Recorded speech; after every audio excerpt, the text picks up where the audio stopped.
All right, welcome to Witchpolice Radio. I'm here with someone who's new to the show, but I feel like, well, we'll get into who you are and what you do, but I feel like you're coming from a place in Manitoba that has seems to be getting a lot more punk bands lately, which is really cool. But we'll get into all of that. But first, if you want to introduce yourself and your band, that's probably a good way to start. We can go from there. Okay. Hey, I'm Jayda. I'm from Ticked Off, and we're from Portage la Prairie. Yeah, so Portage, I mean, that's what I was alluding to at the beginning there. Portage the Prairie has obviously a history of punk bands, but it seems like every few years I keep hearing about more and more. Is that an accurate sort of assumption about Portage the Prairie? Like, is the scene growing there? Yeah, actually, in the last probably 2 years, things have started to really pick up a lot. Cool. I could probably name 4 or 5 bands that are around right now. I mean, that's awesome Whereas like 5 years, about 5 years ago, there was like nothing for sure. really. Yeah, so it's very cool. And then Portage is so close to the city too, right? So you have a lot of opportunities for those bands to play in Winnipeg and a lot of other places sort of in the area as well. Oh yeah, like Brandon has a bit of a punk scene too. So like living in Portage, we get to bounce back and forth. That makes a lot of sense. Yeah. So I guess I know we've sort of established that you're a punk band just by talking about punk bands from Portage, but how do you sort of define the sound of your band? Because I think you might be new to a lot of people listening to the show. I know you're not a brand new band or anything, but you have this new record out that we're going to talk about. And how would you sort of, if someone runs into you on the street and hears, "Hey, I hear you in a band," how do you define the sound? Yeah, like originally I would have just said like we're just a punk band, but like since we've been playing, like a lot of people have been saying like, oh, you guys are like a hardcore punk band. And I've never really tried to make hardcore punk, but like that's kind of what comes out. I think it's just because like all of us in the band, we used to be like in metalcore bands and stuff like that, so we're just kind of like more attuned to like heavy riffs and stuff like that, Okay. heavy rhythms. Well, yeah, that'll do it for sure. Having that background. But did you I mean, when you started this band, what was the idea always to just be a punk band? Like, did you have sort of a goal in mind of what sort of sound you were going for? Yeah, like when I started it, it was definitely a lot softer sort of music. Like it was more kind of in the realm of like almost like a Green Day style thing. Okay, so more pop kind And of oriented. yeah, like it was more, yeah, like more pop, catchy kind of thing. And then once we started jamming, all of a sudden, like this heaviness started to come out. And like, well, I think a lot of it was with the drumming. Okay. And then like what Chris brought with the bass, it just kind of really like emphasized like what they were hearing out of the riffs, which was like they were latching onto the heavy things. And Okay. that's kind of like where we started going. And then, yeah, like at the beginning too, I did sort of like a different vocal style in that. And once we got in the room, like the first time we practiced, like everything changed. Like, cause before I was kind of doing demos on my own for about a year and a half or so before we actually got together. Like, um, I got, I work with my drummer Daniel, and I would come into work and I'd be like, "Hey, check out this song that I made yesterday," Yeah. and he'd be like, "Oh yeah, that's really deadly," like that's really cool. Like, I'd like to play drums to that. Like if you need help, like making like an EP or something, or like like trying to find a drummer, like I can do a session for you. So I was like, all right, like we'll have a jam. Brought him in for a jam, right? We had a jam, and it was just like everything clicked. And Cool. we had actually invited Chris over to help us, like, because he does CJP Records, and they have like a recording space at the jam space. So he was gonna come and like engineer the practice and like just record demos for us. And we played a couple songs, and he's like, "Oh fuck yeah, I want to play bass to this." So it was just like right there, we're just like, okay, let's fucking try it out. And then all of a sudden, it just everything became heavy, Cool. and we just kind of kept going from there. So you kind of stumbled into having a band. It sounds like you just coincidences of people you Yeah, knew. yeah, yeah, yeah. Well, like I um kind of got to know them a bit better. Like I've known Chris and Daniel for years. Like our metalcore bands used to always play together in Okay. town. Like Chris and Daniel were in Dead Ringer before, and they played around quite a bit. Like um so like they started pulling Pud, Yeah. and Daniel would bring pulling Pud songs to work and show me, and I'd be like, oh man, this is so cool. Like I want to do something like that, And after showing him some of my stuff and that, they're like, hey, Avery can't make it out to the show. Would you like to fill in for us? And that's kind of like where the relationship started there with Cool. doing music with them. Like I played a couple shows with them, and I was like, I really get along with these guys. Like, I wouldn't mind working with them. You know? Yeah, and obviously you have that experience, having worked together before when you're filling in and things like that. So you've kind of felt each other out as musicians and stuff as well. Yeah, exactly. So I do want to get into your new release, but one thing I like to always, because I'm in Winnipeg. Most of the shows I go to are in Winnipeg. Most of the bands I talk to are in Winnipeg.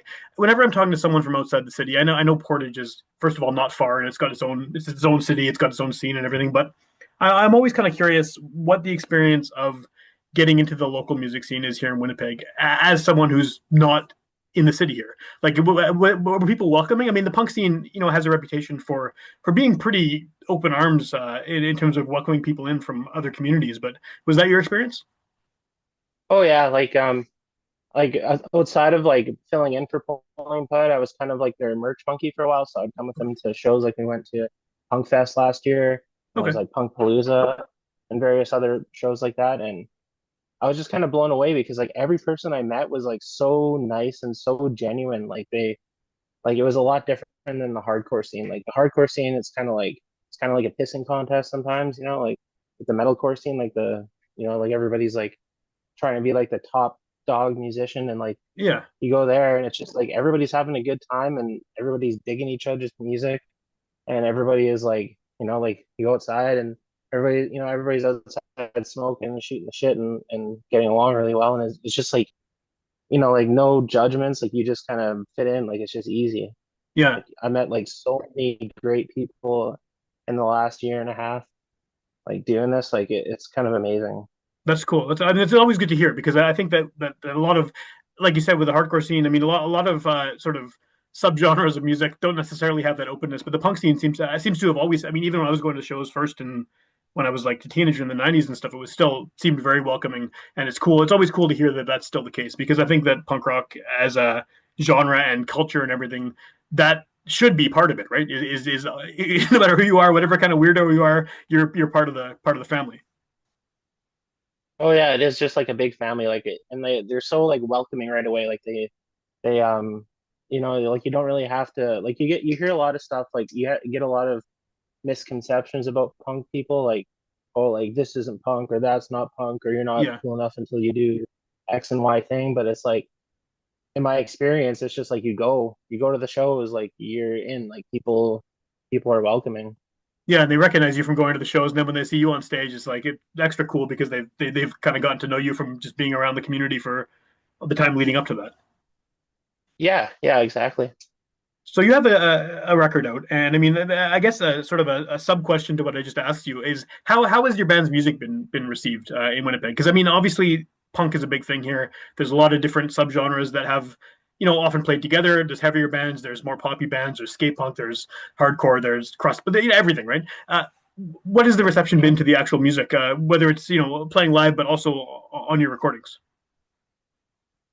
Well, yeah, so I mean, I can say for playing live, like we've had like some pretty like awesome things that people have said about us, like from us playing live, like they like the heaviness. Yeah, They like, like being able to throw down kind of thing. But then like some other stuff that I've heard is like people really like the messaging behind it. Like there's a lot of like pretty much every song we have like tackles some sort of either political issue or like personal issue or like yeah, issues with like gender and sexuality, stuff like that.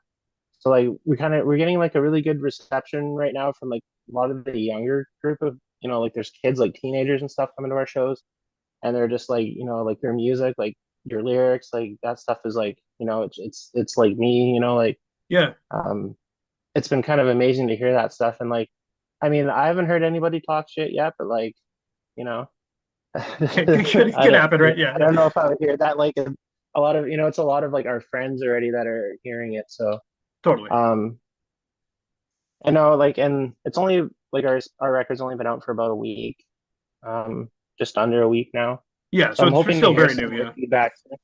Yeah. With the Um, sorry, yeah. go ahead, go ahead. It's a bit of a lag here in the call, but they'll keep going. Sorry, Oh yeah. Yeah. I don't know if there's like a Wi-Fi issue or something, but it yeah, there's a bit happens. of a lag on it. Yeah, like just like from the people that have actually like sat down and listened to the record, like they're saying like hell yeah, this is awesome sort of thing. And there's, there's some stuff in there like that's for everybody, some stuff that's not for everybody, like lyrically. But I think people at least can rally around the music itself, like even if they're not trans or not gay Yeah. or whatever, you know.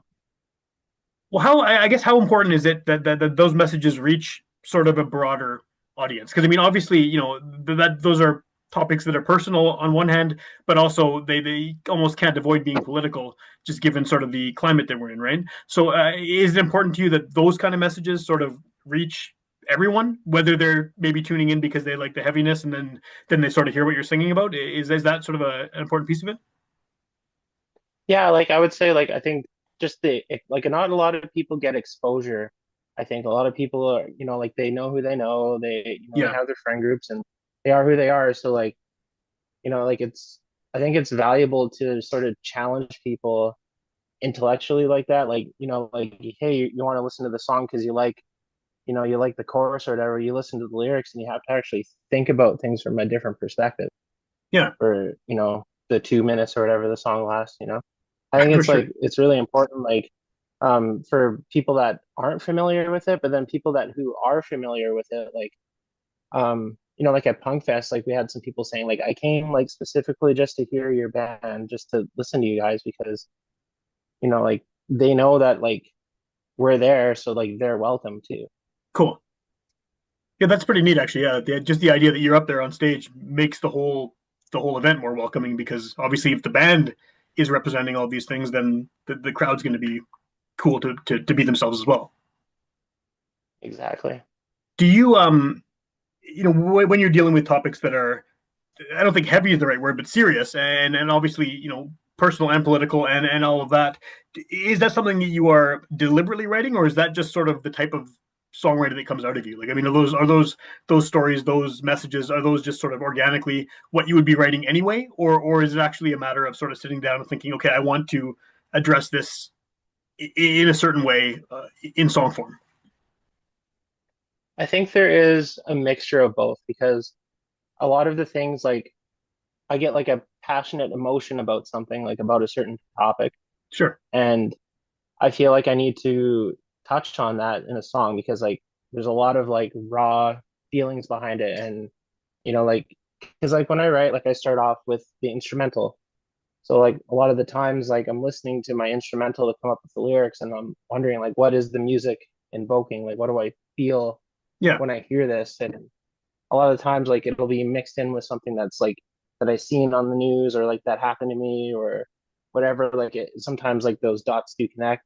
And then sometimes I think I'll sit there and be thinking like, it'd be like really cool song like if I wrote a song about, like about lesbians, like punk lesbians or something like that, like just like whatever sort of topic comes to mind, like, like I'll write it down and, in the future, like if, I do find a song that I've written that like fits that, like I try to go for it.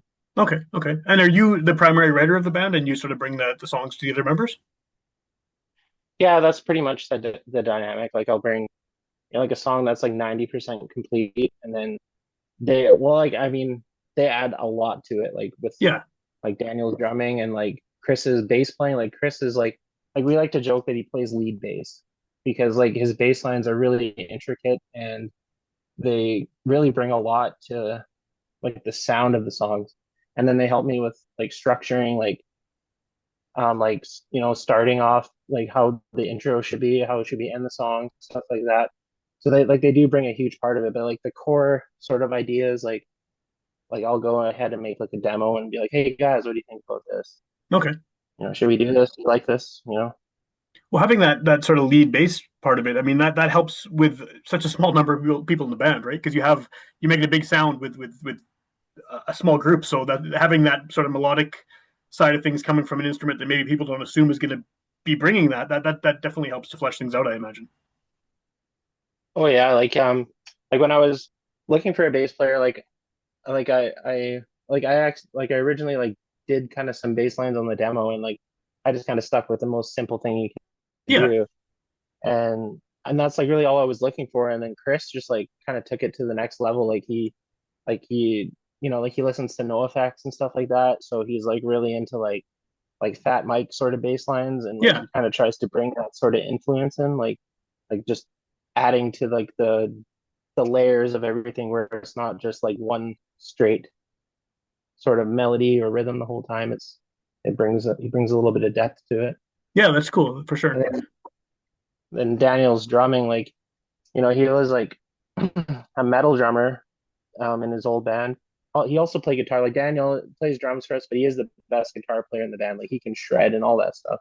Cool. And um, but his drumming, like he does like a lot of things that like only like metal drummers would do, and I feel like that kind of like really adds to like the dynamics. Like he does like a lot of double pedal and just Yeah, like really intricate stuff, like with the cymbals and stuff like that. Like like he kind of tailor makes his drum beats like to the riffs.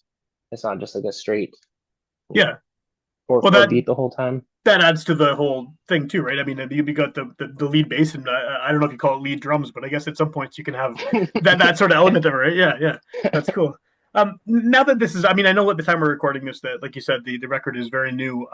What is the band's plan, sort of going forward with this? Now you have this out there. Now this is sort of can serve as a calling card. People can hear you. I mean, I know they could before in various other ways, but now that this is out, it's sort of like, hey, look, this is us. This is what we sound like. What are you planning to do now that it's out in the world?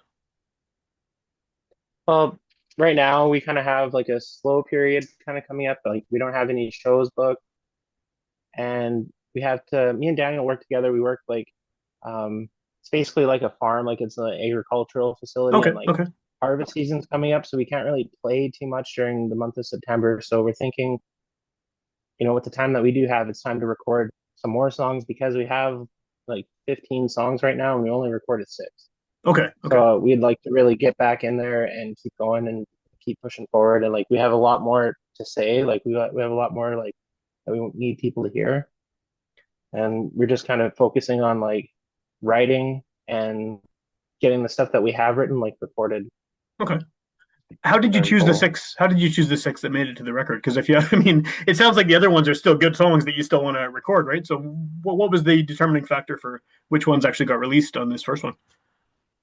Um, I think we kind of almost wanted to go in like a chronological order to sort of show like the growth, like because some of the newer songs are a lot better. Okay, But we still really liked the earlier ones that we did, and we thought that they were really important. Like the first two songs, or what songs are they? Divergent and Slimy Politician. Like those are the first two songs we worked on as a band, and they kind of like the band sort of formed around those songs. So we wanted to make sure that we got those ones down, yeah, and then outside of that, there's like, we kind of wanted to have a mix like styles because like a lot of our like all our songs are not the same exact style. So we kind of worked in some ones that were like a more poppy sound, lighter sound, like more fun songs, and then we try to okay. have our heavy songs in there too. So we When you just tried say we had a lot to mix, like a lot to choose from, so we figured we can mix it up a bit. that makes a lot of sense, yeah. When you say that the newer stuff is better, is it just more like more intricate, or are you just tighter as a band, or sort of more understanding or appreciating of each other's contributions or something? Yeah, like I think just like our song, like we've kind of found our groove in songwriting, and Okay, like a lot of the earlier stuff like was kind of written for that vision of like the more pop punk band.